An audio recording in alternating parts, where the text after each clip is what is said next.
Chapitre 8e. L'été était venu, les vacances.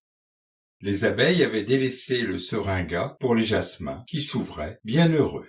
Et les enfants, leurs professeurs pour leurs parents, qui souhaitaient voir l'été partir, les vacances finir. L'air était limpide. Quand vous touchiez une branche, vous aviez la même impression qu'en touchant les aiguilles d'une montre soudain sans verre. Qu'il était doux pour Juliette d'avancer les branches de ce saule, de retarder ce peuplier, de mettre les vergnes à l'heure.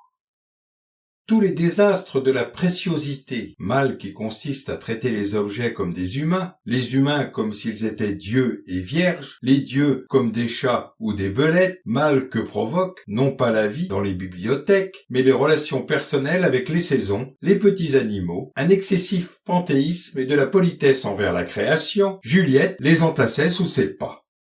Elle saluait les sources. Elle ajoutait avec son canif des fautes d'orthographe aux phrases amoureuses gravées depuis 30 ans dans les chênes du parc.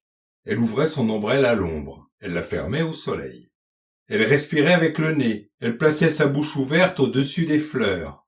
Arrivée la veille, lasse de tant d'âmes, moustache et robe de chambre nouvelle, dans le même pré aux écrevisses où elle l'avait laissé, voilà un mois, elle cherchait Gérard. Gérard sans passé, Gérard sans mystère.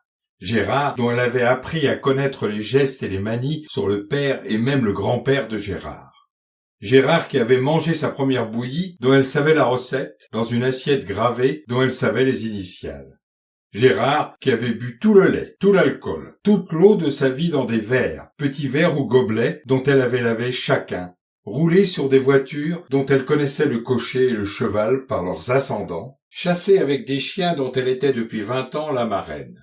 Gérard, dont elle avait vu le regard dans les yeux de sa grand-mère, la tache blanche à l'ongle de l'index droit dans l'index gauche de son grand-oncle, qui ne portait un signe, une breloque, une médaille dont elle ne sut l'origine, sur le teint duquel les rougeurs, les pâleurs, les jaunisses venaient d'un astre dont elle avait déjà vu les rayons se poser sur tous les ancêtres et cousins de Gérard.